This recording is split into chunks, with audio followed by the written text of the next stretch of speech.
Welcome one and all to the Stock Up Podcast, your one-stop shop for stocking up on the information you need to qualify for the Pro Tour. I am Alex Midas. He is Jacob Negro. Jacob, sir, how was your weekend? It was good. I played that qualifier weekend, which didn't go great, but that was the one I skipped a day two for. Had a medium pool, got flooded 3 times. Was pretty upset at the time, but it is what it is. That's magic. Yeah, I was surprised when you told me that the day 2 was sealed a little bit. That's been normal for these qualifier weekends, yeah. Oh, okay. Usually they like to do draft for day 2 of limited events. But on the Arena Open, guess not on Arena. But yeah. Yeah, I played in one of the last chance qualifiers for that on Friday, and I had a pretty good pool, but went 3-1, and then just went back to playing the Arena Direct, which I don't know why I like those so much. I did end up positive again. I did not end up positive. I won a single play booster box and probably spent a couple $100, so not great. Yeah, it's not the worst though, right? Yeah, you're mostly up on those. Yeah, those are so wild, dude. They have them so often now, and I think what part of why they're so exciting. Obviously, this is kind of like a print set where the rares are really good, but part of what's going on is some pools can just have so many rares, so sometimes you show up in your pool and you're just speaking blessed. of, I was playing, the qualifier weekend type of stuff with Olivia over the last couple weeks. Mm-hmm. We did the best of one, the Saturday before. She opens her first pool, does 3 Earth Kingdom Lieutenants, and nice, and 2 Airbenders Ascensions, and a Katara, and all I see the Mana to Splash Katara. So we get 7 moves with that pool. Easy. Oh, then on Saturday, her main pool has 2 Unified Fronts and an Appa. It is just a white-blue deck. And an Airbender Ascension again, with 2 Forecasting Fortune Teller in blue. But we lost the last round to day 2. Went 6-3 with that pool. Lost to, playing with 2 Unified Fronts, it's pretty funny because there's a lot of spots where I was against a black deck or we were against a black deck, and it's just we could probably play around the Rise of Sozin just by not playing this Unified Front. And we didn't play against the Rise of Sozin at all. And then the last round against the red-black deck, kind of feeling that way again. Opponent game 1 plays Insurrection, the bonus sheet card, gains control of our whole board and kills us. Whoa. So then I'm thinking, for game 2, there's a Quench and an Appa in our deck, which are good ways to play around Insurrection. But just no leverage to play around anything. Just curve out, play Ozai on turn 6, hit you with it. We have the Watery Grass to keep it tapped, untap Insurrection, kill you. Man. Man. Just kind of a brutal ad. I don't see a lot of the bonus sheet cards usually, oddly enough. Yeah, so they're all mythic in this set. In different sets they're different mystic rarities. Bonus sheet, right? Yeah, but this is the rarest bonus sheet they've been, and they're all equally rare, rarer than mythic rares. Yeah. I've seen the occasional card, but they're usually nothing too crazy. Do you ever play around? You might not play around the first Rise of Sozin. Do you ever play around the second? It'd be pretty hard. I don't know. Some of the games that I can beat the first Rise of Sozin, I probably could play around the second one. So I played a game. I shit you not. This is probably the craziest thing that's ever happened to me in Sealed, where my opponent was mana screwed. I don't remember their second color, but they definitely had all swamps, and I got way ahead. And then I decided to play around the Rise of Sozin because I was going to win by so much, and he had it, and I was like, "Oh yeah, I'm gonna get him." And then he played a second one the following turn, and I couldn't win anymore. And then, believe it or not, he played a third Rise of Sozin. Wow! The turn after that, just wrapped his own guy away. 3 of the same mythic's crazy. I mean, I had a lot of players kind of rope after the second Unified Front, Yeah. I couldn't believe it. The third one was just man, the variance there is lightning. Anyways, that was wild. Other than that, you and me have had a chance to play some Standard finally, right? Yeah, so we're going to talk about Standard some more today. Hit Mythic this week again. Yeah, it's still a pretty fresh format. Were there any tournaments over the weekend that you know of that you're paying attention to? Yeah, so they were both really small field. There was this Standard Showcase qualifier for the mocks. This is the type of event that players have to qualify from Showcase challenges or LCQs. So it's a 31-person tournament. And the winner of this tournament qualifies for the 8-person mocks and also the Pro Tour. So congrats to Telku, or however you pronounce their name. I believe they're Japanese. I saw them on Twitter. And they won with the Kona Omniscience deck, which is listed as Teamer, but it's actually Simic. The red is just for a Terror of the Peaks that they played as a win con, which I'm not a big believer in, but I guess there's a few weird corner cases where winning that turn matters. There's other dragons you could play that gain life, so you could gain infinite life instead of winning. But I guess, for example, if you did that and your opponent Cavern of Souls out a Kona and you already cast your one Spider Sense that game, you would lose the mirror to things like that. So like there is corner cases that reward you for playing a dedicated win con. At first I thought maybe this card did 5 damage when it entered, and I was a little bit more of a believer because maybe you could just, if you didn't draw Omniscience, put it into play with Kona on turn 4 and actually control the board. But the fact that this doesn't even deal damage on its own enter makes me pretty skeptical. Because there is like slots, I've thought about that where it's like you could play a win con that's like only a dedicated win con card, but also is good to cheat in with Kona, and that would be like kind of a fair compromise to me. Sure. But this card just seems like it's not reasonable to cheat in with. No, I mean he probably got away with it because he has he could discard it to Roiling Dragonstorm, and he can it's not that big of a deal. It's just he could reveal it to Dispelling Exile, that sort of thing. So I was playing this on Arena, but I scoured because I love looking for optimal win cons, and the card I'm playing is the common Sagu Wildling. Way better. Which is a 5-mana 3/3 dragon that when it enters gains 3 life, but also it has a Lay of the Land Omen. Which, the deck only has islands, so it also doesn't have that many early green sources, but I cast it a few times. It's more like a thing you can do on your way to 6 mana. Maybe not as important to get to 4. But 6 is a pretty good breakpoint in this deck because it's a hard cast River Regent, but we're also like casting Kona with Dispelling Exhale up, or maybe you could pick your order on this, but sometimes you just play Lost in the Maze for 0 and then play Kona. Kind of the joke of this deck is that it kind of assembles an uninteractable Omniscience where you can like cavern out Kona, and if you have this Lost in the Maze in play, as soon as your Kona resolves, you'll have priority, so you can tap it to one of these planet lands, and then it's already tapped by the time your opponent has priority. So you played an uncounterable Kona that now has hexproof. And then, if your opponent can interact with the card Omniscience, then sure, but, then you, sometimes, just like the old Omniscience deck, you could, just the first spell you cast is sometimes Omniscience, or you have counter spells, or you have a lot of instant speed card draw to find the counter spells, if they were to have, like, an Into the Floodmaw or something. Which nobody's really playing Into the Floodmaw anymore anyways, so. It's funny, the last time I saw this deck, it was also kind of all 4-ofs. Yep. I see it's changed a little bit. Yeah, and like the Spider Sense was a little weird to me, but I did realize, people do play Cavern of Souls Superior Spider-Man and Cavern of Souls Kona that both ultimately win at the trigger, so I kind of respect it as like a little bit of an insurance to stopping your opponent from winning the game. And, also, it stops a lot of the things that can stop Kona anyways. It fights over counter spells. There's a weird thing, too, where, you can get your Kona maybe Tidebindered, but in that spot, you would control a tapped creature, and the trigger is already on the stack. So you can actually web sling the Kona with just 1 spare mana and still put in Omniscience. Gotcha. So yeah, this card seems good in like a protection sense. I think I did notice that some of the World's players had this in their blue-red sideboards. Yeah, it's a card I've seen in Modern occasionally too. I think it's weird. We were kind of leaning towards this card kind of feeling like a better negate. Like most of the non-creature spells people were casting were instants and sorceries, but now there's just so many enchantments and planeswalkers and Monument to Endurance that's not true anymore. But kind of before Worlds, or before the bans maybe, I was feeling like the majority of the non-creature spells people were playing were actually just only instants and sorceries, and this especially a creature deck sometimes costs 1.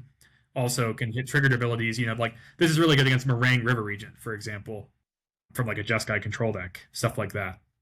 Yeah. A little bit more coverage. Sure. I had someone use it against, some triggers I had once. Yeah. I thought it was okay. Yeah, it's like in the category of a negate type card to me, Yeah. Bonus points. What else do we have interesting from this tournament?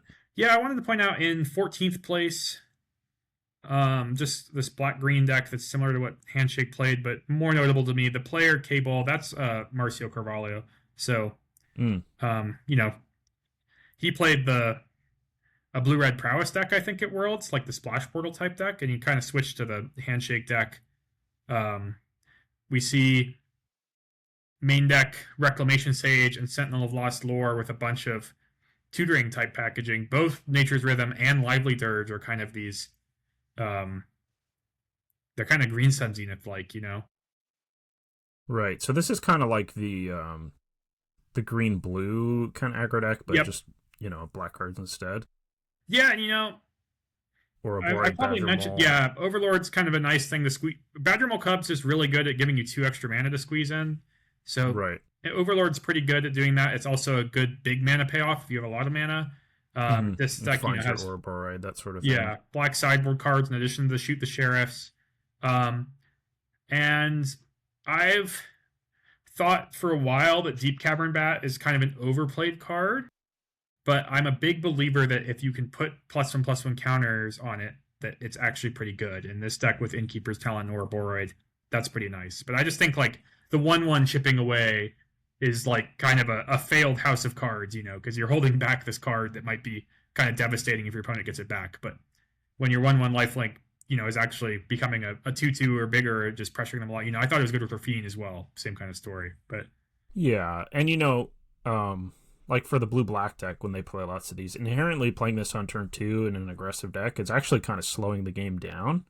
Normally, you'd want your 2-drop to be a higher impact, so yeah, the fact that it slows the game down means your opponent has more time to find the answer to the bat, to get their thing back, that sort of thing. So it's not the best card, but it does seem, it does seem maybe at its best here, honestly. Yeah, and you know, there's the Protect the Ouroboros game plan also in full force with Deep Cavern Bat, and you know, it's like it matters a lot where it's just like maybe they have a firebending lesson and a combustion technique, and they're tapped out, and you play the bat, and you get to take the firebending lesson. So then they have to use the combustion technique on the bat, and then the firebending lesson doesn't answer Ouroboros. So like it kind of mixes up how they need to answer your things. So I played against this deck a bit with the Lessons deck, and the Keen-Eyed Curator is a pretty strong card. Yeah, so that's the list from Worlds only had one better than Scavenger. So yeah, just starting off as a 3/3 and being able to, if you can get it down early, especially with a lot of mana with Badger Mole Cub, you can control their graveyard so that they just don't have a lot of ways to even answer it, and then you can keep the Ancestral Recall turned off, you know. Yeah, and I think it's important, you know, I've noticed Keen-Eyed Curator is a lot more impressive to me in decks that have some self-mill of their own, like these Overlords, just because giving yourself some fuel to give it that Delirium bonus, I think is a big deal. Yeah, because it does get huge when you do that. And and just, you know, lands are not like a card type that in Standard normally hit the graveyard, so like the Overlord impend or just self-mill in general is like really likely to mill a land, and that's a huge deal, because you might just like have instant sorcery creature happen naturally in a game, but like never a land. I wonder if you could consider some number of Fable Passage in this deck. It's kind of neat with Badger Mole Cub sometimes. Yeah, I don't think it wants to play out that way, and it's just you can't afford like the tap lands. Yeah, you're probably this deck. Right. You know, we're still gonna get Overgrown Tomb eventually too, which is nice. It's in that same. It has the same mana as the Izzet decks right now, where it's kind of good because it has a fast land, and it's the type of deck that wants a fast land, but it could be a little better. It's funny looking at this deck on what is this, MTG Goldfish, because you see the price of the cards, and the whole deck's really cheap except Ouroboros and the Mythic Rares, pretty much. Well, yeah, the Mythic Rares. It's funny how that's sort of ended up where we're at, where all the expense of Magic decks are in a handful of cards. Yeah, and then so there's not very many good Planeswalkers, but something I've seen people do with that deck too is when you full level Innkeeper's Talent, which Badger Mole Cub's really good at doing, you can potentially play a Planeswalker and enters with double loyalty. So I saw Marcio had a Vivian read in the sideboard, so you could like set up the old Vivian right away. It's a little bit of a dream, but like not that unrealistic either. Gotcha. Oh, I clicked on the 5th place black-green deck. Yeah. What's up with this deck? This deck's way different. Yeah, weird. So it's an Icetail Explorer deck, but only like a 23 land deck. So it's like Icetail Explorer, but using the Mana Dork package. Right, and this has Fabled Passage. Yeah, and then I think Icetail Explorer and Fabled Passage are certainly good friends. Season of Loss. I could Guess this is the win condition, huh? In a way. Yeah, it's also like a sweeper or things like. I mean, that card. So I actually did a lot of Bloomburrow draft, and I will mention I believe that card was like the highest game in hand win rate card in the whole set. So there is it was insane. Something going on there. The flexibility of the card is pretty crazy because sometimes you just do like each player sacrifices 5 creatures. Oftentimes it would be each player sacrifices 3 creatures, and you maybe had 1 or 2 creatures, and you're just going to draw a card for each one that you had to sack anyways. And then sometimes it was just like burn you and you die. Right. So yeah. I have played with this card. I played with it a lot when it came out, and then I played with it again when Sephiroth came out. And it is a strong card. It's just awkward to find spots for 5-mana sorceries in Standard, you know? Yeah. Especially ones that are like... It does have this inherent awkwardness where you want to play a lot of creatures, but then edicts are often more times just going to be better against you than anyone else, because Standard decks, unlike limited decks where everyone has creatures, a lot of the time, if you're the creature every deck, your opponent might not have many creatures at all. Yeah. Man, I just keep getting excited for the new card from Lauren, Formidable Speaker, which is John Emmanuel Duprat's invitational card. You just see it everywhere in all these decks now. You're like, ooh, this deck could use this. Well, once you're an Esper Origins deck, that card's a 3-mana 2/4 that lets you discard any card to search your library for a creature when it enters. And Esper Origins, I think, has the self-mill support, but it is kind of a crappy card to draw. And there's not really any discard outlets in Standard. And once it has that, I feel like everything's just going to be... You're just going to play Impend Your Overlord, play that on turn 3, discard whatever, get your Icetail Explorer with a bunch of lands in your graveyard, just things like that. Black-green gets an Overgrown Tomb, too, finally.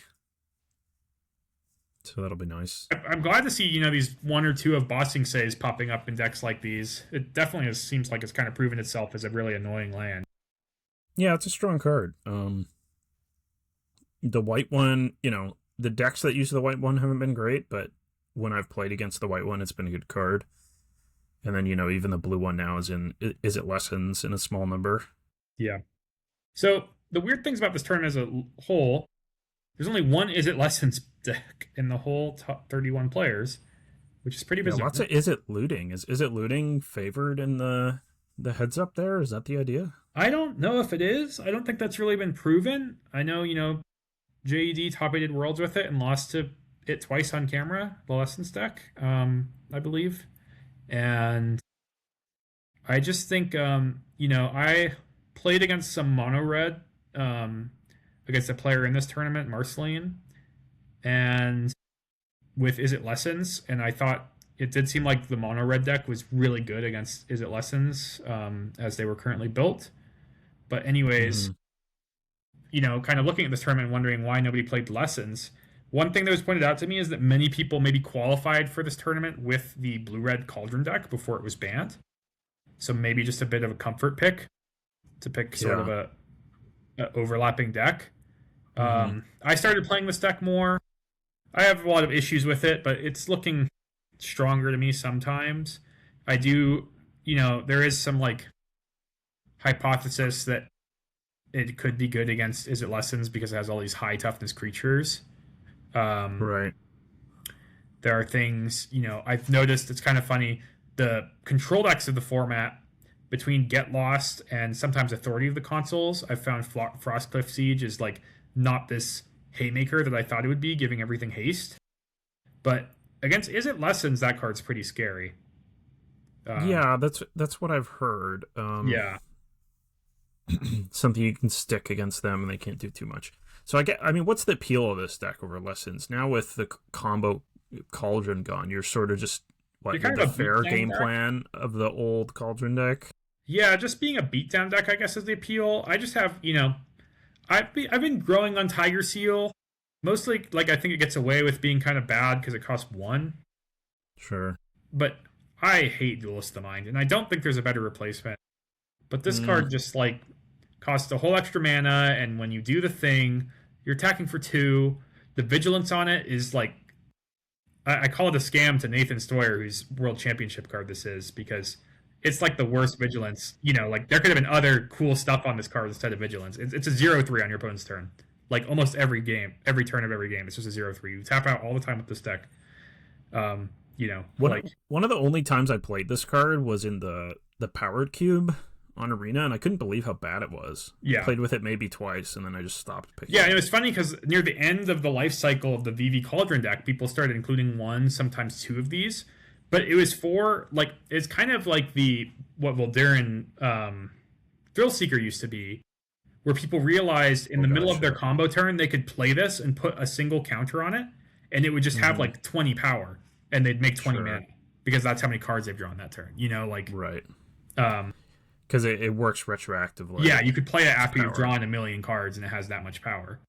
So, yeah, but that's not happening, with this. Yeah, this deck is just like attacks for 4 sometimes when you play Winter Night Stories. Like it's, but yeah, I played this deck a little bit. Yeah, the Tiger Seal having Vigilance is like real. Like you hit them for 3, and then like sometimes they can't attack, and that's nice. The Selfbound stuff is nice. Honestly, over the course of this week, I've seen these lists get some improvements, I guess I would say. People are experimenting with the Mono Blue Kaido from Foundations. You want to click, like, on the right, maybe, like, 25th place, is it looting Rostov? I'm curious what Rostov has, because Rostov's a huge Magic Online grinder. You said on the right here, Rostov. Oh, this is not very different at all. Funny. Okay. I can pull up that Kaido just because it is kind of an odd card, and I'll read it for people. So this is 1 blue, 3 loyalty Planeswalker. It has the static ability of whenever a creature you control deals combat damage to a player, put a loyalty counter on Kaito. +1, up to 1 target creature you control can't be blocked this turn. Draw a card, then discard a card. -2, create a 2/1 blue ninja token, and -9, you get an emblem with whenever a player casts a spell, you create a 2/1 ninja. Yeah, so it's like a looting machine that can give unblockable. It can untap Tiger Seals and stuff, but also it's pretty good at making the 2/1 ninja tokens, which doesn't sound that amazing, but I guess, specifically against Is It Lessons, I've been on the receiving end of this, and with the Frostcliff Siege, it kind of can just keep making like a 3/1 haste every turn, and, the Resistance deck, they've been changing up, but they don't have very much, direct damage to Planeswalker, if any, sometimes. So it's kind of hard for them to interact with this. And it's cheaper than some of the other Planeswalkers people are playing, because the main way Lessons interacts with things is just to like Boomerang Basics it and go on with their own game plan and hope them replaying it's not very good. But, this comes down kind of early. Right. Okay, so you like this. You think people should maybe be playing this in the looting deck? Is that the idea? Yeah, and people have been. Okay. I just happen to have clicked 2 lists in a row that don't have it. That's also kind of minor, but introducing like another card type to your Fear of Missing Out deck is not meaningless either. Especially when with a bunch of ravaging. I agree with that. Makes it really easy to get Delirium, I'm sure, if you discard a Planeswalker. Right. Or if it dies. Couple Jeskai control decks. Yeah, Jeskai control decks have been all over the place. I'm curious what these players did. So we still see Shiko. This one's Shiko. This one has a River Turn the other one really quick. Okay, this one is not a Shiko version. Yeah. Yeah. So Rest in Peace. Both kind of can have access to Jeskai Revelation, but obviously if you don't have Shiko, you're relying on Jeskai Revelation a bit more. Yeah. Yeah. What have you thought about Jeskai Control? I was looking at blue-white control, though I did feel a lack in like cheap things to do. Right. I think red sweepers like Fire Magic or Pyroclasm are really appealing. Lightning Helix is pretty appealing. Sometimes a Braid. But the WinCon part of the red decks, like Jeskai Revelation or Shiko, I don't really care much for. Compared to blue-white, just having like Fountain Port and Elspeth, I found those to be some of the better win conditions right now. And even the Anchorage, I find I miss the Anchorage too when I'm playing these Jeskai decks. Yeah, just the Anchorage is like insurance, right? Like where you just know, like you're not going to run out of win cons as blue-white control. Right, right. Well, especially in mirrors and that sort of thing. Whereas this sort of thing, you might really... I mean, if you weren't playing Shiko, like if in just the non-Shiko version, I might... Well, why am I saying this? Oh, maybe if you are playing Shiko, maybe these Jeskai decks... I mean, if you have Shiko, you kind of have a win condition locked in. But maybe you Well, could play one copy of the Spirit Water Revival yeah. as a way to have I more mean, win conditions I guess too. I don't feel that way so much. I mean, not that I think this version's light, especially with the River Trend Monument, but just Sure. I find these creatures, if you, I mean, this tournament didn't end up having any lessons, so this isn't maybe true, but the lessons deck is so heavy on removal game one, and even Firebending lesson kicked kills Shiko that I'm just not like every time I've played against Jeskai lessons, I've not been very scared of Shiko. I mean, sure they get a bunch of Yeah. value, but eventually I have this value engine that, if uncontested, will work and kind of just take over the game. So as long as I'm not dying, I feel pretty good about it. But things like Right. Planeswalkers, or the Jeskai Revelations do matter, though that card is just like I don't know how to say besides it's just kind of bad. It's 7 mana. It's 7 mana. So yeah, It's the kind of card that in game one might be better too, but once your opponent is boarding in spell pierces or even quenches exactly. and negates, Yeah. it's rough to rely. So yeah, I'm not super appealed by Jeskai. I will say I played your friend's Jeskai list from Worlds, the one with Adam the Brace? one Appa. Yeah. Adam Brace. And I thought that was a pretty well crafted list. I liked what it was doing. I actually won some games against Lessons with that deck where I wasn't really able to shut them down at all, but we were playing a rather big game where both of us just kind of saw our entire decks. Yeah. And I eventually came out ahead. I don't feel super confident in that because I did win that match and I won a couple other matches with that deck too, but I also have played from the lesson side against Shiko decks and won in similar games. So yeah, and my experience playing a lot of lessons versus control is you can build these control decks that are probably really favored game one because they're just going to capitalize on the lessons deck having so much removal, and you also have a lot of answers. If you're playing like blue white with both Seam Rip and Get Lost, you can really do a good job keeping them off artist talent so they can't like filter out of these red lessons. But then post board, they just have this counter magic and they'll keep in some removal, but not all, whatever they think is appropriate. And then your deck's kind of clunky, and things like Grand and Storm Chaser's talent just getting to the board on turn one kind of just like end up squeaking under the whole game. I mean, this is a pretty like classic case of playing one drops versus control, where like you just get a one drop down and they play a Meticulous Archive, and from there on out you could just trade resources in like every other way, but your one drop is like what pulls you ahead. So this was the blue light control deck that I was playing a little bit of and messing with. And, I did kind of feel like I wish I could have like Pyroclasm or something, but I also like the Fountain Ports, and the Demolition Fields kind of matter too because you're really good at answering artist talent, but not monument, and the Agna Kelna land is like one of the better kind of recurring discard sources they're going to have for monument.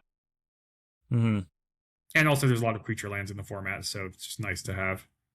Right. And the Jeskai mana is worse for sure. You take a little more damage. You don't always have the right colors. Seam Rip is, Seam Rip and then maxing out on things like Consult and Stock Up is also similarly how I sort of wanted to approach that matchup. Yeah, and just in general, I was kind of happy I maxed out on... I think everybody plays 4 Consult in this type of build.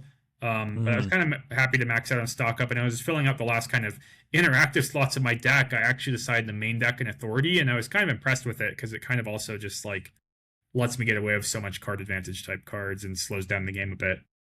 Okay, sure. So I assume that's for other matchups, right? Rather than just... Yeah, I mean, it's also like another Frostcleave Siege hate type card, and yeah. The extra little life just adds up. It's not, obviously it gets boarded out a lot, but it was not like embarrassing to play a dedicated life gain card for only 1 mana in this type of deck. Yeah, you do. There's not a ton of great life gain cards in just blue-white, oddly enough, so I always end up with some number of bases in my deck. Yeah, I did just too. So I have something. Base has been nice. I didn't actually play with the Overlords in the sideboard, but recently it was pointed out to me that Chris Patello at Worlds was comboing them with Aang's Iceberg, which does not sound like a thing I would aim to do, but if it comes together, that's kind of nice. And it does. It's not like a clean turn 3, turn 4 curve, but it is like if you impend the Overlord and your opponent just like tapped out, then yeah, you could just go like Aang's Iceberg, my Overlord, Waterbend with my tokens, play a tap land, have an untapped Overlord go with 2 more 2/1s.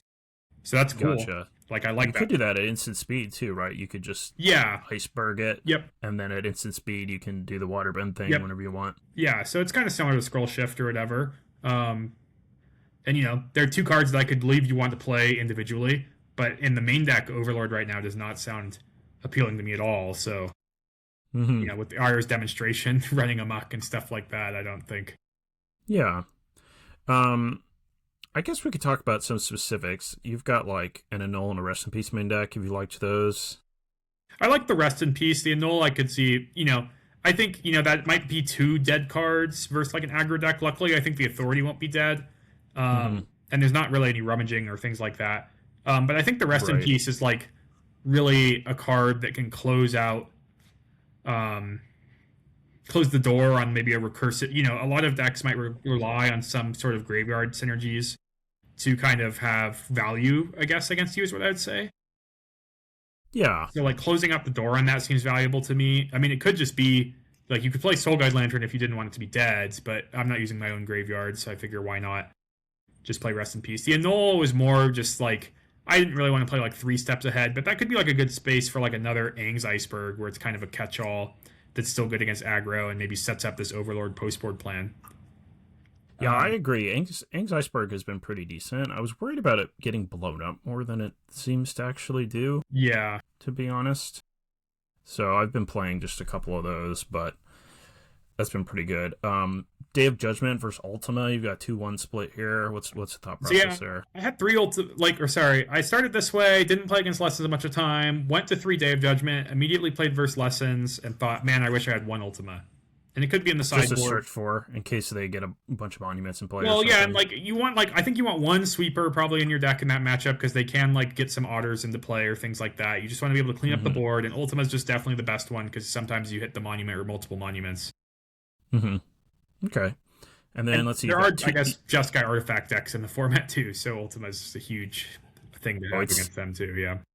Yeah, it can single-handedly win that matchup if you have that in your deck. Against them. You've got a Planeswalker split of 2 Elspeth and 1 Ugin. How's the Ugin been? You don't have any other colorless cards, so you're not really using the static ability other than the cast. Yeah, another life gain card, I guess. Just kind of a close the door type thing. I like that I could exile artist talent or other things. I have not been unimpressed with it. It's not broken or amazing. Right. I mean, it's 7 mana, right? But yeah. It's certainly extremely good when it's in play. Cast it, exile something, gain 3 life, draw a card, I think makes it pretty hard for them to boomerang basics it, And, things like that. Yeah. It's okay. I've played a lot of when I played this deck, I queued into a lot of other control decks, so that was kind of interesting because it would just kill something and get losted, and draw a card, but that was still pretty good. And then I happen to queue against more mono red than I have with anything else with this deck, and let me say this deck is really good against mono red. I'm kind of surprised, but especially with the main deck Authority is pretty nice. Well, I think the only lesson I have to say about mono red in its current state is it's really gearing towards lessons, and it's really bad against your opponent putting up a fight against you at all. And Beza, they just can't beat a Beza anymore. Their deck is just too narrow on trying to beat a specific thing that it has to pretend Beza doesn't exist, I think. Yeah, it's funny. Mono red, I mean, blue white was always pretty decent against mono red, but they always had this Screaming Nemesis. Yeah, the Nemesis ban blue white. Yeah, because they could set up pretty easily playing it and shocking it, and that was actually pretty effective against you. And it also made Beza worse just in general. But with that gone, I mean, that was their main angle attack. Yeah. So the other thing, I also sent you my blue white control list. I'll bring that up so people could see that as well. But it's pretty similar. We didn't talk beforehand, and we still ended up in similar spots. Most of these decks play 27 land, and I've been playing 27 land. I noticed you bumped down to 26. Do you just feel like with 4 stock up, that's safe? Was that the idea? No, I didn't really notice, I guess, that they were on 27. Yeah, I guess I just had 26. I could see having 27.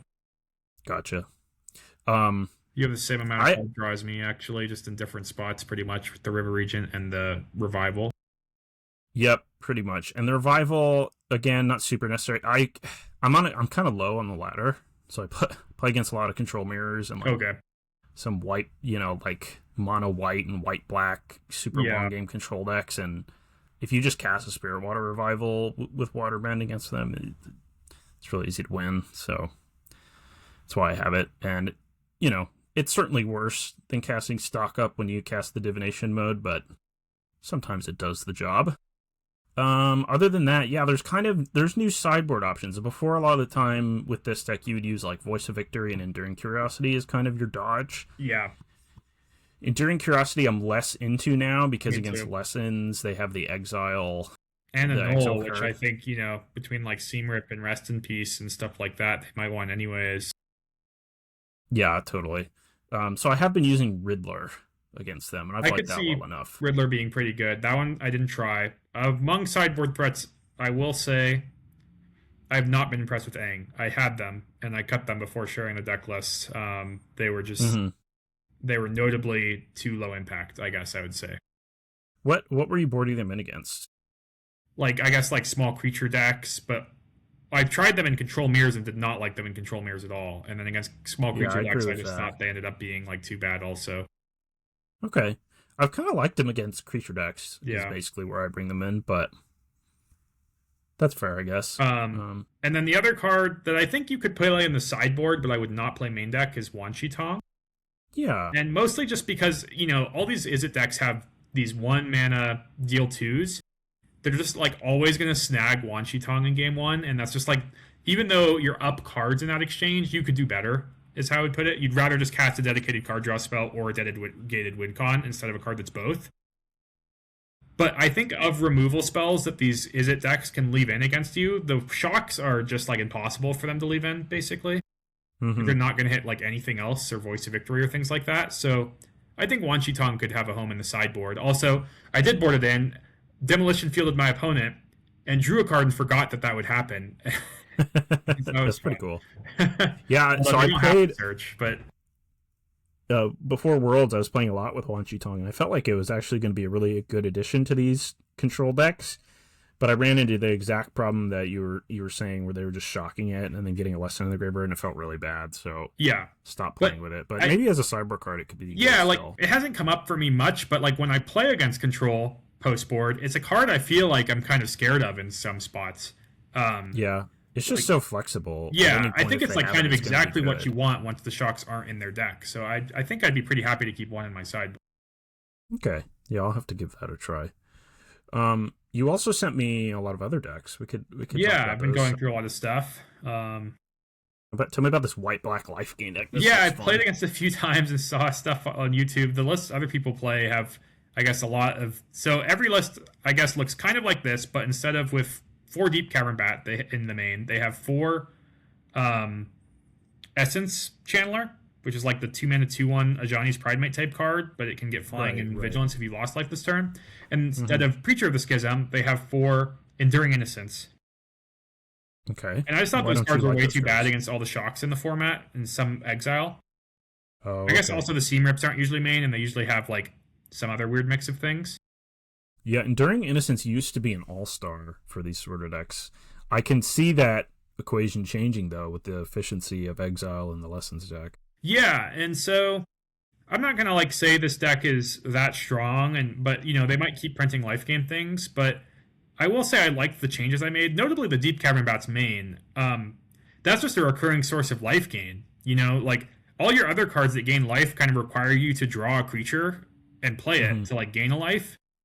But I like that, you could just, even if you have a case or one of these Soul Wardens in play, just go to your turn with a bat and a Lunar Convocation, because you're really trying to trigger Lunar Convocation a lot or things like that. I mean, obviously at this point the rewards for gaining life in the deck are Amalia, Lunar Convocation, and Halea. Yeah, let me read this deck out really quick because it's kind of an odd deck. It's got 4 Case of the Uneaten Feast, 4 Hinterland Sanctifier, 4 Seam Rip, 2 Zora Spider Fancier, which Zora's also Aunt May. Aunt May, yeah. 2 Bitter Triumph, 4 Deep Cavern Bat, 4 Amalia, Benavides Augier, 4 Lunar Convocation, 4 Preacher of the Schism, 4 Alia, and then this is, 24 white and black lands, including 2 Fountain Port. So kind of like a Soul Sisters deck, huh? Yeah, notably in the white and black lands, there's 4 Godless Shrine, 4 Multiversal Passage, and 2 Starting Town, which all have the ability to pay life, which matters for the Lunar Convocation. Gotcha. Not as much as gaining life, Then the Lunar Convocation gives you an out to pay life on its own, but also Swamp's kind of bad in this deck with the 14 white 1-drops. Sure. So, yeah, it's just like a really grindy deck that can also, I had a turn 4 kill with just like life gain thing into Amalia, into a bunch of life gain stuff, and the Amalia attacked for 9 on turn 3 because I just played like triple Soul Warden or whatever. Sure. Kind of grinding it. The Preacher of the Schism also is a lose life card, but also gives you 1/1 life link. So once again, like generating life links thing. It's also like doesn't often give you the life link creature, to be fair. It's kind of just a funny card when you're a life gain deck because you'll just often have more life than your opponent when you attack with it. Mm-hmm.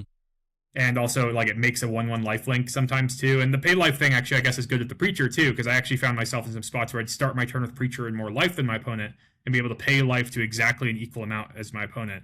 Or, like, do a mix of pay and gain life to do so and get both things. And, I like that this is... it's basically just a white-back creature deck, but you have quite a bit of insulation against sweepers between Case of the Uneaten Feast and Lunar Convocation. Yeah, definitely. I would say, like Lunar Convocation is really what this deck is built around. Just like this inevitable kind of, it's an engine in its own as long as you have the life and you pay life to draw cards. Amalia is just like one of the best like Ajani Pride Mate type cards ever because Explore is just so powerful. You end up hitting all your land drops with this deck, which means like eventually you find these Fountain Ports and you start using them too. And the Fountain Ports are also like a recurring creature, so that's pretty important. Maybe this deck should fit in one of the 2 different black lands that can make tokens, because being able to make a token off your land is pretty good. I could see that. And this could be a decent budget deck for real life. Yeah, that's on Arena. It still has a lot of rare wild cards, but I think especially if you play a lot of Standard and you already have some of these lands, it'd be a pretty cheap deck to build. Hylia, man, Hylia is such a strong card. It feels like it should have more of a place. The white cards in Standard are in a bit of an awkward position, though. Yeah, Hylia is also just so nice because even if you've been like denied or you didn't draw one of these Soul Warden effects that cost 1, like you can just warp in Hylia, gain a life, get your triggers. Next turn, hard cast Hylia, gain a life, get your triggers. Yep. Requisition Raid seems like a strong sideboard card. Yeah. A lot of artifacts, enchantments running around, the ability to kill both, kind of like Wear Tear, and you can put the counters on all your creatures in this deck. Right. Seems like it could be. I assume you board that in against Lessons. Seems like that could be a big swing. Yep. Another card I've played every now and then that doesn't see a lot of play, but I've lost to it on Arena enough times that I kind of respect it in the sideboard is Darkstar Augur, which is just a really hard to kill Dark Confidant kind of pack. And I think the matchups you want, like Dark Confidant, it's kind of better because like it's like a 3 toughness, it's 2 of them in 1. And if your opponent's just not pressuring you at all, which is the types of matchups you want this, then you don't really mind having 2 Dark Confidants in 1. And like one of them is like meaningfully harder to kill than the other 2. Right. Yeah, I forgot you could actually play Dark Confidant. That's an option. Yeah. But it makes sense that this would be better. Especially since, exactly what you said, right? 2 Elspeth in the sideboard, that's got to be a great sideboard card. Yeah, I was kind of boarding into like a more controlling deck in some matchups, maybe cutting the Aunt Mays and right. Just kind of, being willing to play my cards face up in some spot. Or not face, but, like not being a super synergistic deck, but more just a black-white mid-range deck. Yeah. Makes sense. Let's see, what else we got here? So it looks like you tried this looting deck a little bit. Yeah, a little bit. I would definitely... We talked about this, but... Yeah, Soul Guide Lantern seems pretty good right now to main deck.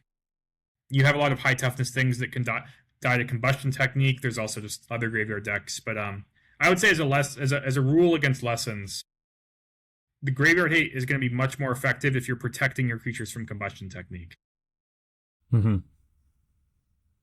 Makes sense. I have a Cryogen Relic, which is a card that hasn't been seeing a lot of play, but it's quite sure is good powerful with boomerang basics, and also it's just a thing you can play that untaps your Tiger Seals, and you can crack it next turn and untap your Tiger Seals again, stuff like that. I've been pretty impressed. Okay. I've played two in some various boomerang basics decks, and I think that's a little clunky. But I think fitting one in almost any boomerang basics deck, except maybe Lessons because it has other space for that type of effect. It's the perfect amount. Yeah, you just stumble into it sometimes, and it's pretty nice. And also when you maybe don't need Roaring Furnace in the matchup, though that one usually stays in. Sure. I guess I played against Control a few times, and the Legend of Kurak has been pretty funny against Control decks for me. Why is it funny? Because I keep getting Get Losted a bunch and never cracking my maps, and then eventually flipping my Legend of Kurak and waterbending it immediately with 6 maps in play. And I untapped and played. That is not what I thought you'd say at all. Made a bunch of 1/1 spirits and just hasted them down, but yeah, I've been pretty impressed with that card overall. It has this huge problem right now of being an enchantment, but other than definitely being enchantment's really vulnerable right now. But yeah, other than that, it's a really strong card, so definitely we'll keep an eye on that one. Anything that can trigger Tiger Seal multiple turns in a row, I think, is worth considering in this deck, and that card also counts. So sure, I think JED? Yeah. That's his name, right? He had 2 Tiger Seals in his deck. Yeah, I noticed that. And at first I thought that made sense because it kind of sucks. And then I played the deck. And I would play 4 Tiger Seals before I played 4 Duelists of the Mind, is mostly I would say about that. Oh, sure. It's just better. I don't know. Yeah, I mean, it seems like it fits in the deck, but I haven't played with it. And I actually haven't played against it either. So I'm kind of unsure. I don't know, 1 mana 3/3, kind of what this deck wants. If once you're doing it, I think that's what you should focus on. And like I said, the Duelist just requires, I think, a few more things to go right. And also, when it dies to a 2 mana spell, that's an even trade. Whereas if the Tiger Seal happens to be threatening, it's a 1-drop. So a threatening 1-drop is just twice as good as a threatening 2-drop, basically, in my world. So yeah. Okay, what else do we got here? Oh, more mono white. Okay, so this is the mono white tokens control deck that's been around. It looks like the card you've added an Anxiety Spur, but mostly Abandoned Air Temple. Yeah. I could still see, I mentioned a while ago splashing red in this archetype, which means you would give up Abandoned Air Temple, but after playing this deck, I'm not that impressed with Abandoned Air Temple. Oh, in the deck? Yeah. Yeah, okay. I wouldn't be sad to lose it. You're more controlling than anything, I guess. Yeah. And then, Enduring Innocence is not that good right now. I played this deck a bit before Worlds. I thought it might be pretty good. And I hadn't played it in a long time, and I had played against it a lot, and it had been kind of impressive. But when I played it, it felt pretty mopey. Definitely felt worse than probably just playing something like Blue-White Control. Yeah, I will say, it's kind of weak to your opponent having big tap-out combo-y turns, and at least the Cauldron ban, I think, is a huge bonus for this type of deck. Right. And then I guess if you were to splash red, and I keep pointing at red specifically, because, the cheap red sweepers can matter a little bit when you're a control deck just in general. And then Torch the Tower, this deck has a lot of fodder for it, including Carrot Cake even says when you sack this, you make a 1/1 and scry 1, so you can just sack Carrot Cake and still get a 1/1. Right. And then also you can do the trick that the Otters deck does, which is play your Enduring Creature with Torch the Tower up. And if your opponent tries to Combustion Technique it or Torch the Tower it, or, exile it, you can cast Torch the Tower, bargaining it to sack it. And then usually those red decks saves your guy. Yeah, it saves your guy. And to be clear, you can make that play when the only creature in play is Enduring Innocence. You are allowed to say, I will target my Enduring Innocence with Torch the Tower and bargain it to my Torch the Tower. You won't scry one, because your spell will fizzle, but you can put it on the stack just to sack your Enduring Innocence, which the returned enchantment version of Enduring Innocence is really hard to interact with. So that's pretty cool. Yeah, especially this deck. I mean, the huge purpose of Enduring Innocence is just to be this card draw engine, and sometimes it's kind of vulnerable to just play it on turn 3. So if you can get it into the enchantment right away, I mean, it's not so bad at all. Yeah, this deck is something. It's always pretty good against the decks I like to play, feels like. Right. Or it's pretty good against brews, too, like if you're playing a creature deck brew or something like that. But yeah, against things, blue-red and all that, it's just Yeah, and it's got like this weird identity thing too, where it's using like Voice of Victory as a token enabler for its 3 drops, but like when you want to be a Day of Judgment type deck, you don't really want Voice of Victory. Right. Yeah. Okay. Looks like that covers the kind of experimental deck. So we can go ahead and talk about the elephant in the room here. How have you liked, is it Lessons since Worlds? I know that there's been some, how have I interpreted it? Based on listening to other podcasts and whatnot, I would say I've interpreted it as people think, unlike some of the past Is It decks we've had, that this one's more beatable. But I don't know. I've been playing it a lot, and it's extremely good. It's not so clear to me what you're supposed to do exactly. So on Magic Online, people keep pointing to Dimir as maybe being good against this deck, which I don't have very much experience playing. I think I've played it once or twice, and I think I said last week that Kaido is pretty scary, and you kind of just have to Boomerang Basics it and hope that you can move past the rest of their deck. But your deck is really good against the rest of their deck. Yeah, and even like the Endurings, you have a nice answer to, and Combustion Technique. Yeah, and just cheap removal. It's hard for them to ninjutsu the Kaido, just to begin with. If you have First Demonstration is probably pretty good against them. They've got a lot of 1 toughness guys. Yeah. I think that like they're also just kind of bad against being on the back foot, and like when you do a Storm Chaser's Talent Boomerang Basic start to the game, they're just putting pressure on them, which they have a horrible time kind of dealing with. I wouldn't mind talking about that a little bit, because that's honestly been one of the more impressive things about this deck to me. Is it's almost kind of like it's a control deck that has this really weird angle where it can out aggro almost anybody if it has the right draw. Like even against some aggro decks, I was really pressuring them. Like I played against a red black lizards deck, which it's not the best deck, but it's certainly a deck that's been around and is decent, especially on the lower ladder. But I was able to just play early Storm Chaser Talents and kill their Ice Bouncer guys and just kill them. Yeah, pretty quickly. Yeah, it's a pretty potent like combination, and I'm not sure if they're happy that Boomerang Basics is seeing the play it is. Especially after they just banned whatever the other one, this town ain't big enough. I mean, to be honest, at this point, I kind of think Boomerang Basics is a stronger card than This Town Ain't Big Enough. Probably. Probably.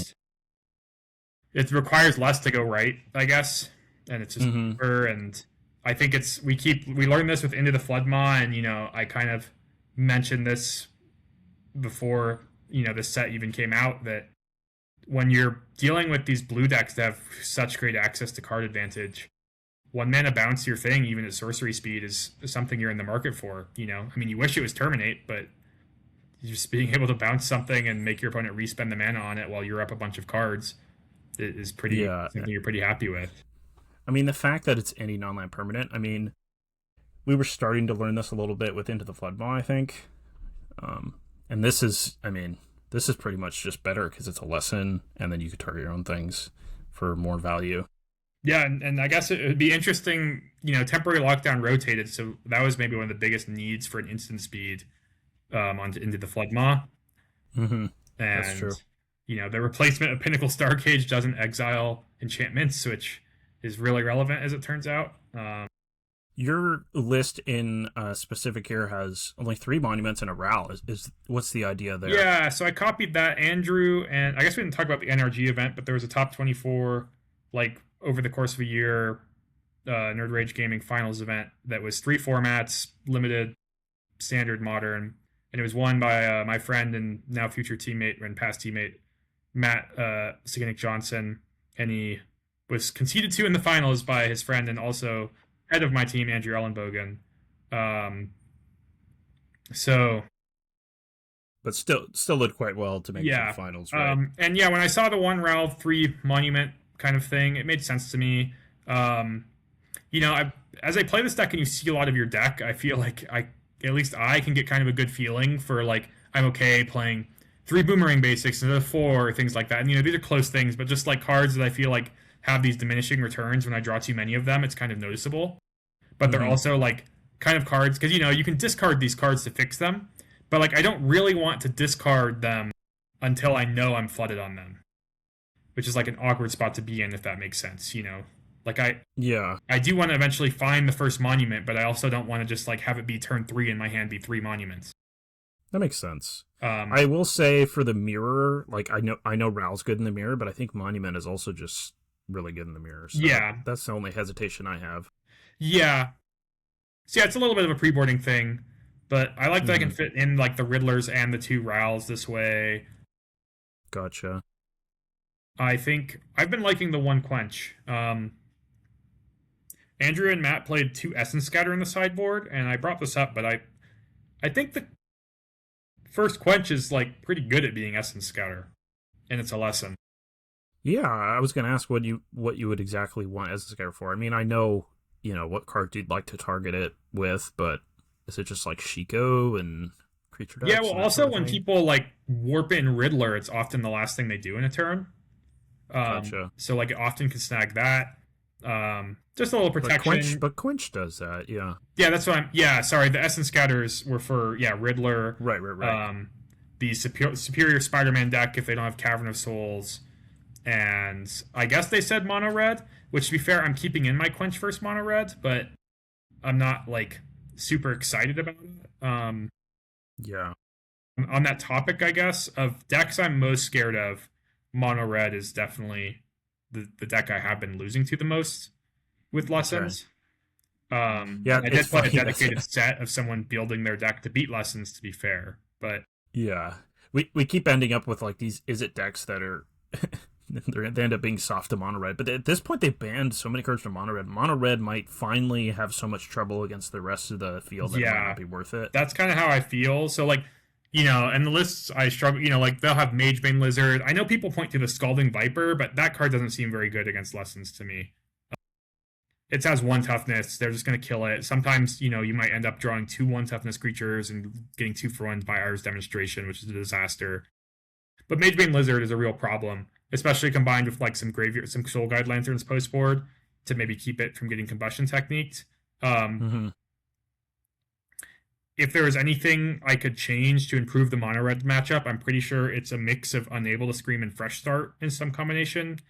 Sure. This 1 Torture Tower in my sideboard I think could be an Unable to Scream, but it's kind of what you mentioned, where I just don't think mono red's very good.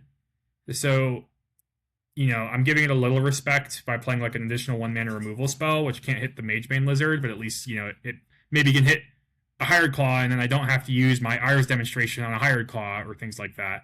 And I mean, this is the deck I've been playing the most of on the ladder by a lot, and I could agree that maybe mono red's a little scary, but I mean, I've beaten it plenty of times. So you do have the tools, especially with Screaming Nemesis gone, that sort of thing.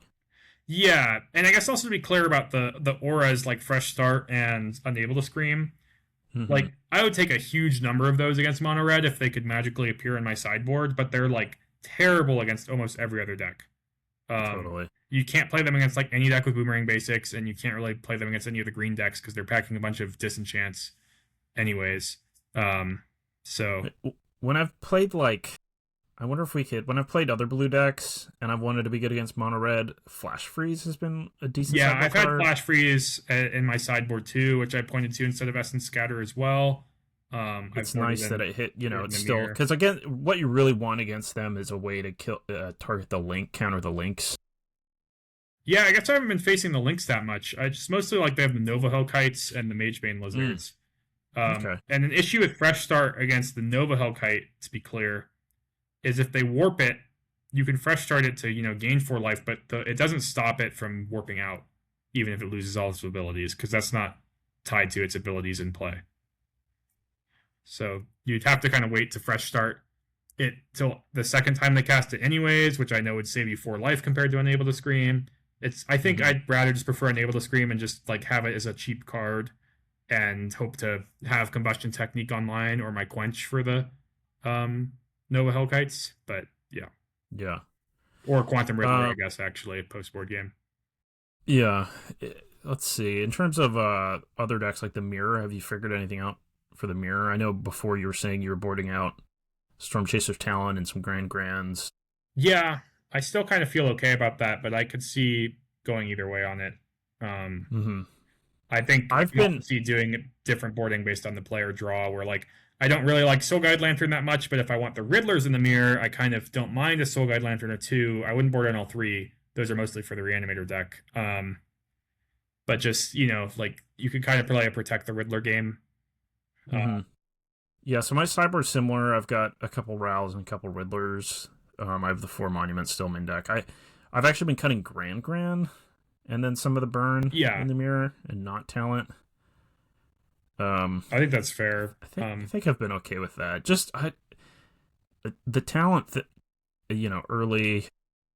It's hard for them to play a Ral if you have some like an Otter in play, for instance, on turn 4. Yeah. I mean, so just like spots. An example, like I could see cutting like 3 Gran and my 4 Combustion Technique and like an Ars Demonstration, which is 8 cards, for like 2 annuls, Spell Pierce, 2 negates, Abandon Attachments, Ral, and maybe Broadside Barrage for other Rals, or maybe not cutting the 3rd Ars Demonstration, especially on the draw. But then I could also see, like, in addition to doing all that, like cutting my 4 Storm Chasers talents for 2 Riddlers and 2 Lanterns. Yeah. And that could be like a play draw type thing too, where like on the play I'll keep in the talents and try to pressure them. But I don't know, like I just play these games of Storm Chasers talent where like definitely some games they cross the finish line, but sometimes I feel like I'm playing Soulscar Mage and they're terrible, like. I will say I discard them a lot. Yeah, definitely. But I don't always think that's like a downside. Like often if I have 1, I feel like that's enough, and then I'll discard the rest of them. But it's kind of really nice to have that 1. Yeah, and I don't want to pretend they're useless on defense in some spots too. Sure. It is kind of hard in the game of prowess to have them work on defense. But I guess like I played against like Red White Mice today and drew multiple Storm Chasers talents in game 1 and played my burn spells on their turn and got double blocks in with my Otters that were good. Yeah.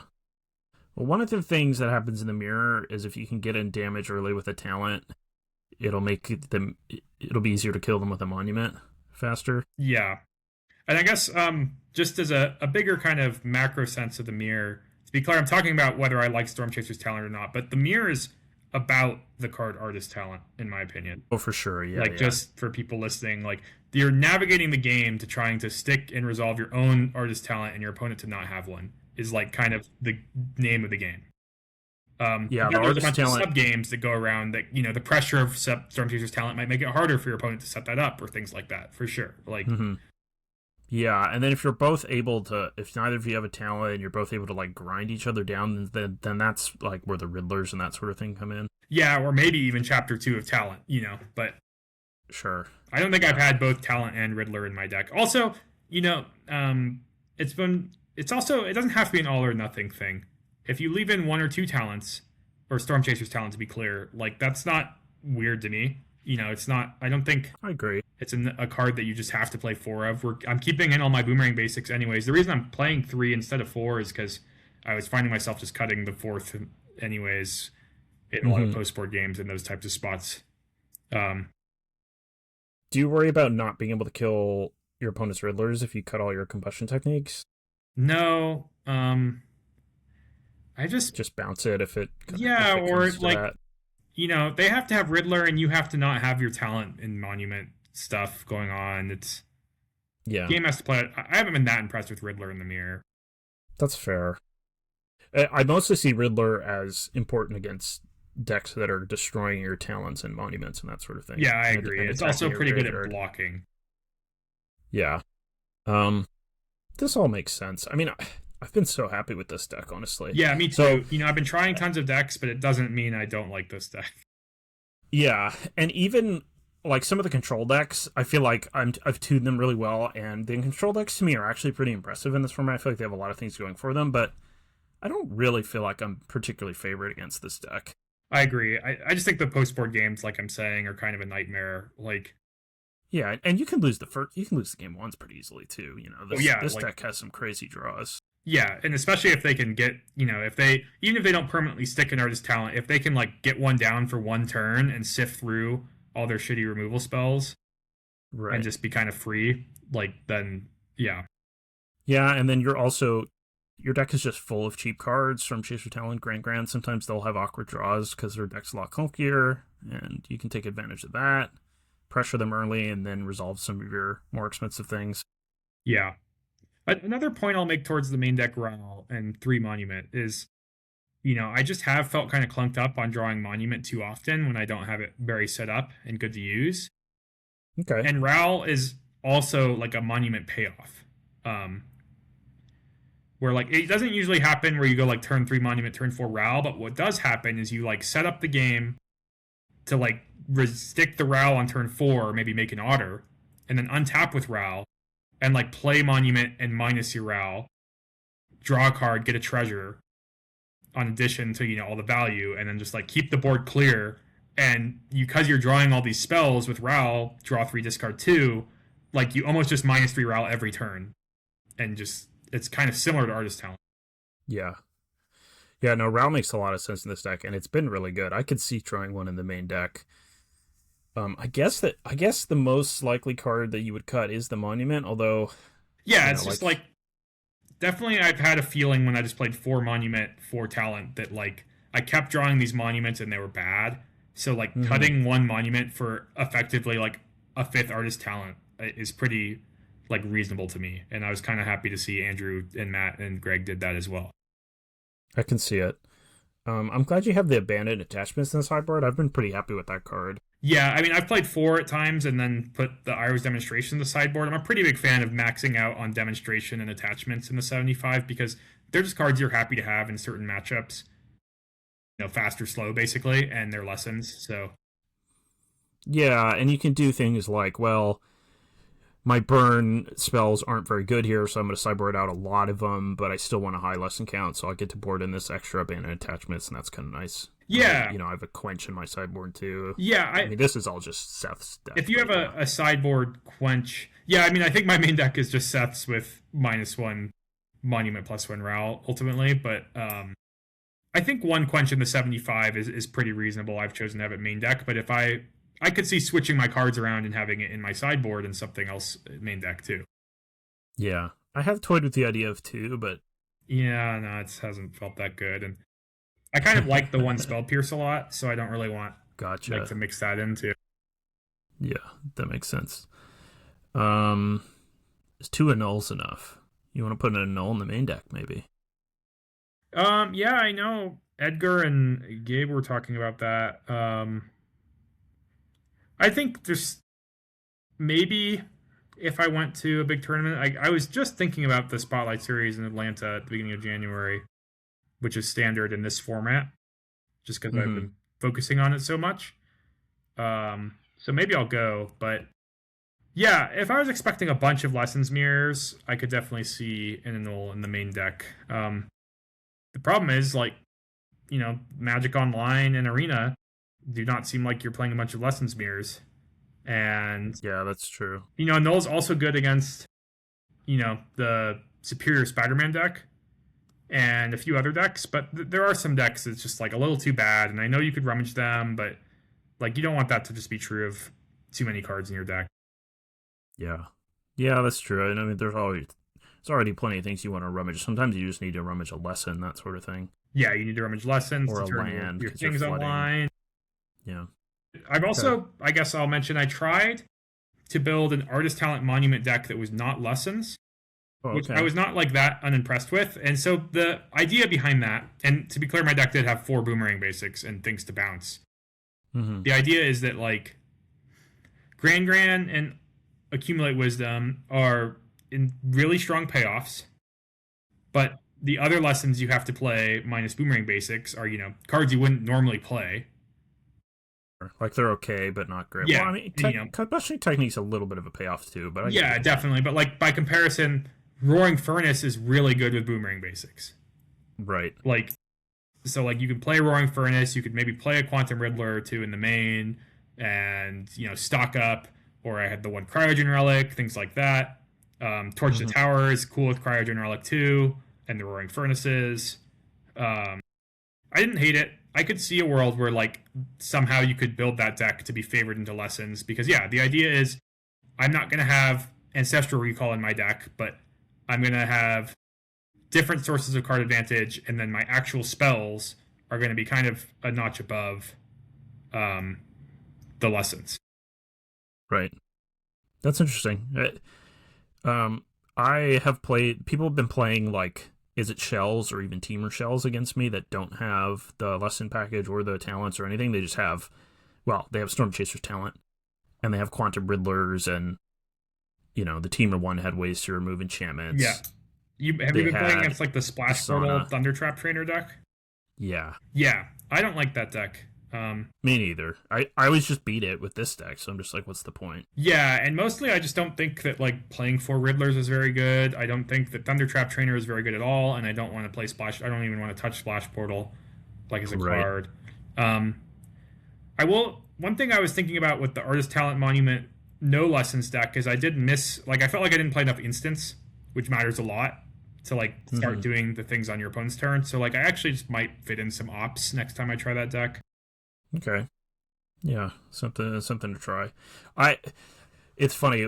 I was going to ask you. So the next, the end of the month here, and I guess the beginning of next month, there's a couple RCQs, local RCQs near me that I might play in. And I was going to ask you what to play. Although at this point, I think like I bought some artist talents and some monuments because I'm so convinced, even though they are kind of expensive. So I think that's what I'm going to play. I have all the cards for the control decks and whatnot, but just not that super impressed. And last time I played control deck at the only other RCQ I played really lately, I just ran into like mono white, in the top 4, and it was just tough.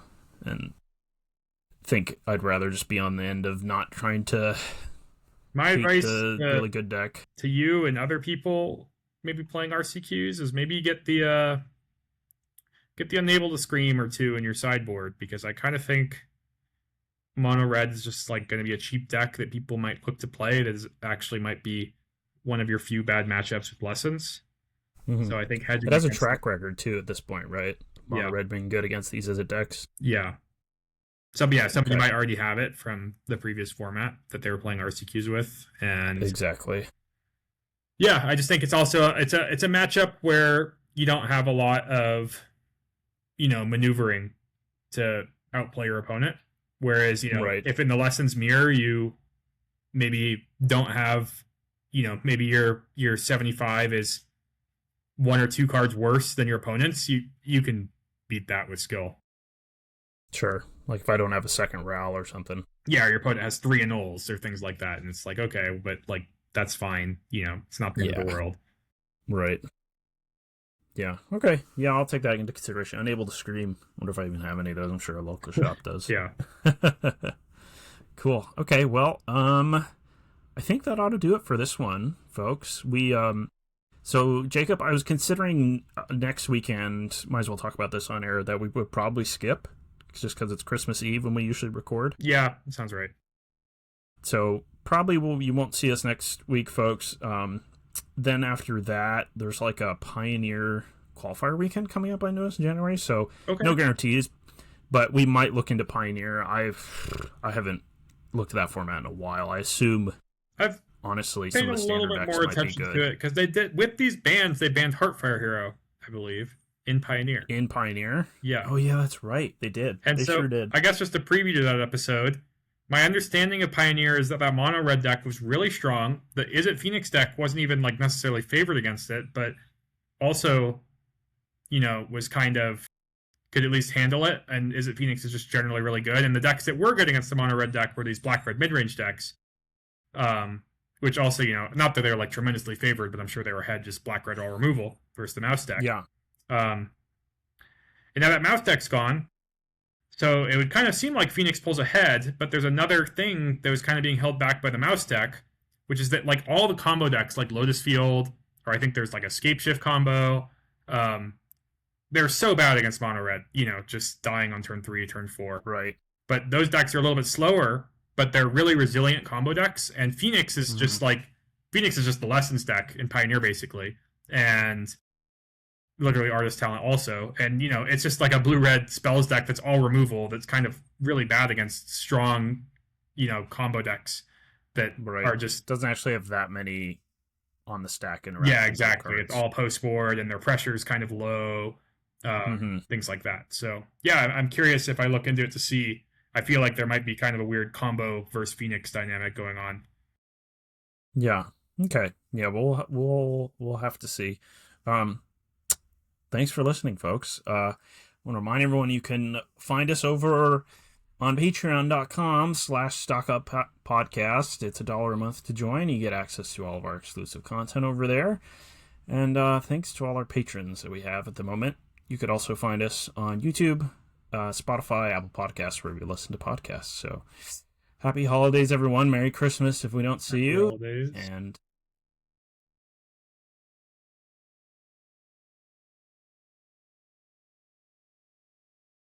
so, I swear, I'm not clamoring for bans already, okay? I just want to know why it is, in your opinion, that we keep getting Izzet at the top of the metagame, no matter what we do. Yeah, and for the most part, it has Storm Chaser's talent, though not always in the case of the Cauldron deck. But some of those Cauldron players did put in some Storm Chaser's talents. I'm starting to think it's like a structural issue rather than any individual card. Like, maybe. Well, one thing I'll point at is that the removal in the other colors is not good. That's true. White is okay. Yeah, but I don't know, like green and black. One mana bounce your thing and torch the tower or even firebending lesson are definitely like better than what all the other colors have to offer. So I would say that Izzet has just like had the best removal for a long time, and they keep getting these card advantage packages that are basically endless.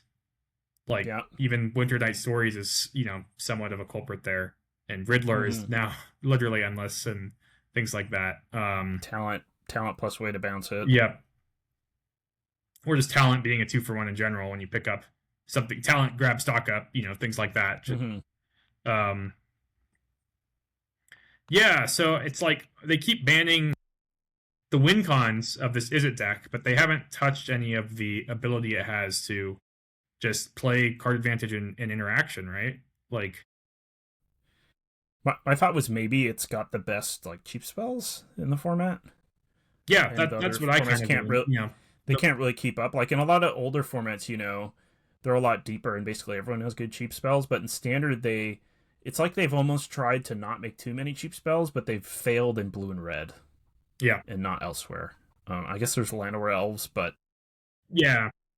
I mean, there's certainly a weird thing looming in the format now, because I do think that Badgermole Cub is extremely explosive. There's a reason a bunch of people played it at Worlds.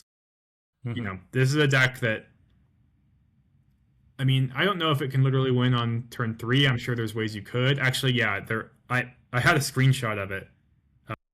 My opponent played a Llanowar Elf into a Breakout, finding Badgermole Cub, and then casted Leyline Weaver, which is the digital version of Spider Manifestation, which is the 2/2 reach that taps for green or red, and when you cast something with CMC 4 or more, you untap it.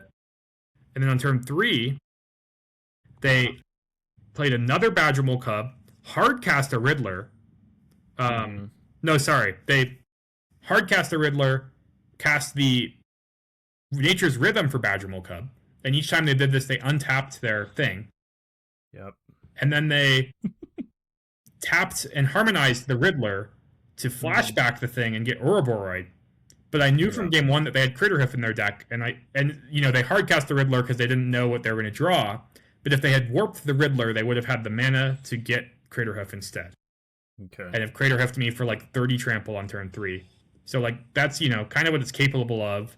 And the Leyline Weaver untapper thing that people played at Worlds that kind of saw the power you could do with that is kind of interesting when you involve stuff like Warp Riddler going up mana if you like get 2 cubs, or specifically kind of the play of being able to you curve the Weaver into Nature's Rhythm for 2, even if your elf dies on turn 1.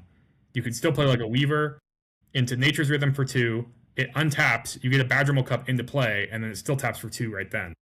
Yeah. So they shouldn't ban all shocks. That's not the solution. Yeah, my point is like it is holding something back. We need cheap. Yeah, the efficient we're gonna need cheap removal is important too. But I kind of just think maybe the issue is that the other colors removal is not very good. Yeah, I mean, I get from a design perspective, I get you don't want to print too much good cheap removal because then everything turns into like control decks and mid-range decks, which it's not as exciting, I suppose. Not really. There's not a lot of synergy in formats like that you get to show off. But yeah, when you only give it to like, a couple colors, it can really struggle. And then, I still think the biggest problem with Standard is the rotation. I think it's just too big. That makes sense. Because, so I remember at some point I read an article where they literally said that they think they want to get to a spot where Standard you're able to play more expensive cards again because they feel like they put too much power in the cheap cards. But it's still going to take them 2 years to even try something because they have to wait for everything to rotate and they've got to make new cards and all that. It's also still kind of unknown where they extended Standard to 3 years, but also increased the amount of sets from 4 to 7 per year. Mm-hmm. So it actually almost doubled in size instead of growing 50% in size.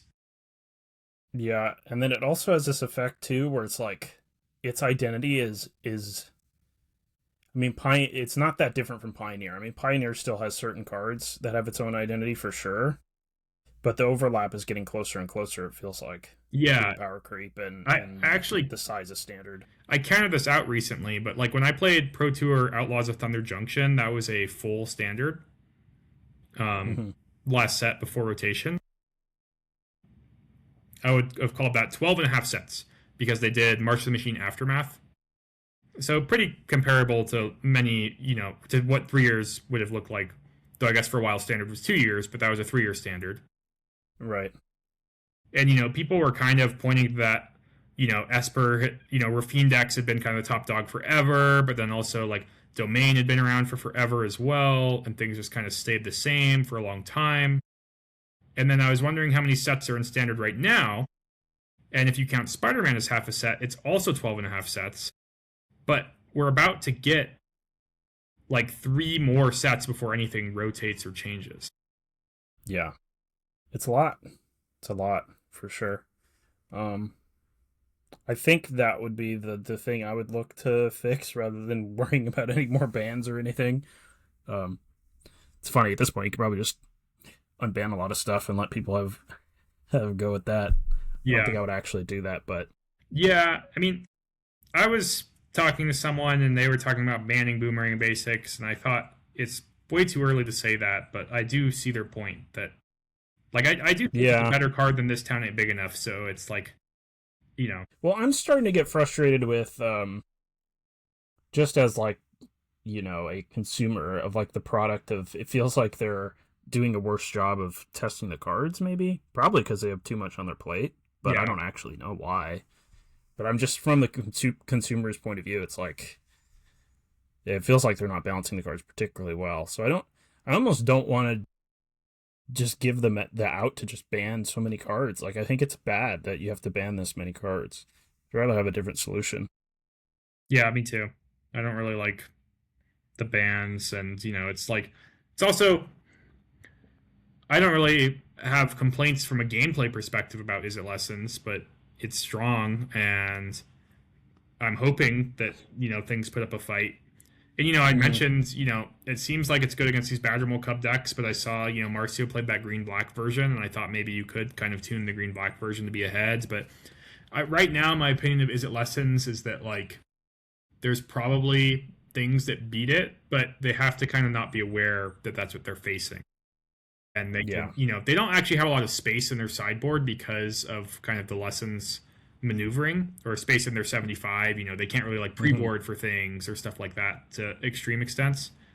So yeah, that Kona Omniscience deck, I played it and I just lost to Lessons that wasn't very prepared for it at all from the Storm Chaser's talent side of things, like you had mentioned, in my deck stumbling. And if you play that Omniscience deck also, that's a huge problem with it, is it's a pure combo deck that doesn't really defend itself at all. So if your opponent is fast, already you're burdened with just winning on turn 4, which is not like a thing you're just going to reliably do. You're a deck that really wants to cast Coil and Catch and consult the star charts and then beat your opponent's hand of infinite interaction spells because you can assemble, your own thing. Yeah, in a way, you need like 4 pieces, right? You need like Omniscience and Kona. Sometimes you need Lost in the Maze and a Cavern.